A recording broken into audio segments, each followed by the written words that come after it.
This is the Wiiviewer. And the LilWiiviewer. And we're going to review Mini Ninjas. So what'd you think about this game? I liked it.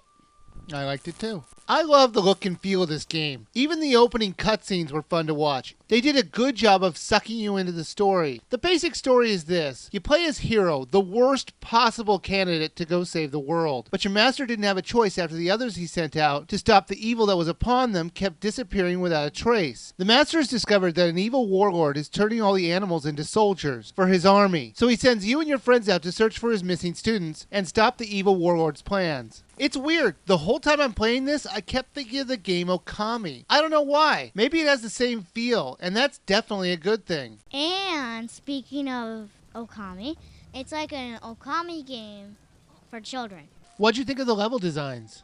They're very unique. I mean, I like their clever level design. Basically, it's a linear level design. But the thing is, the levels are so huge, there's many ways you can get from point A to point B. Like, you could take the road, or you could skip the road altogether and just take the river to get there, or cut through the grass, go down a mountain trail. There are many ways to get to your goal of where you need to go, which I thought was cool. Plus, there are a lot of secret areas where you can find stuff. And let me clarify what you just said. There's many ways to beat the level. Well, no, that's not true. You only beat the level one way. Yes, very true. But I'm saying that you can move in a certain area, go down shortcuts. You don't have to follow a set trail. You can bypass a bunch of stuff if you really want. So what did you think of the controls?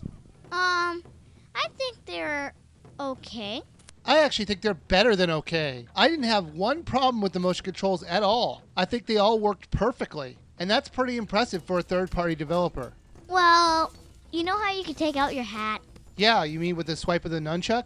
Sometimes it doesn't work, and sometimes it just gets frustrating to just get your hat. You know what? I disagree with you. I never had an issue with getting my hat out. The hat that we're talking about is an item that you get that'll let you use it as a boat, or it'll protect you from arrows. Apparently, this game is also educational because if you ever get into a situation where a bunch of arrows are being shot at you, just put on a huge hat and you'll be okay. Psst, he really doesn't mean it. As you're traveling through the large levels, you'll come across the magically turned animals into soldiers. You'll have to fight them to remove the spell on them. You could just keep normally attacking them in the beginning, but as the levels progress, you're going to need to put a little more strategy into fighting them. You'll eventually need to use your ninja skills to sneak up on them from the tall grass, or you'll need to stun them before attacking. As you're fighting them, you'll eventually get orbs that will give you a special attack that will let you fight many of them at a time. You just have to press A and B to activate it and use your Wiimote to pick which enemies you want to attack. It was that easy. You can change characters at any time during the game. You have to rescue these people before they can join your group. And each of them had a different thing to contribute. The best character was probably the main one, wouldn't you agree? Agreed. It's the only one that could use the spells. Alright, since you brought it up, let's talk about the spells. Some of the examples of some of the spells you could do are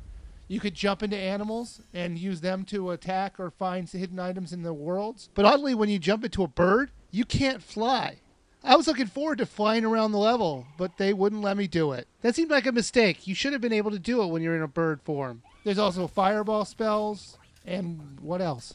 Turn into a bush and to locate the shrine. And quite a few more. You had a certain magic power bar that would be depleted every time you used one, but it would come back after time. Speaking of a magic bar, if you level up with XP when you fight, then depending on what level you level up to, you'll get more power, so you could use spells or sprinting.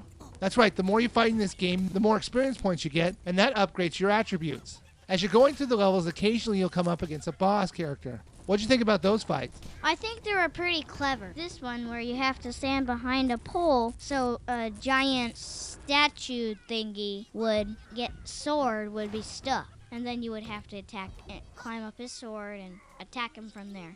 Mini Ninjas, LilWiiviewer, would you buy, rent, or skip?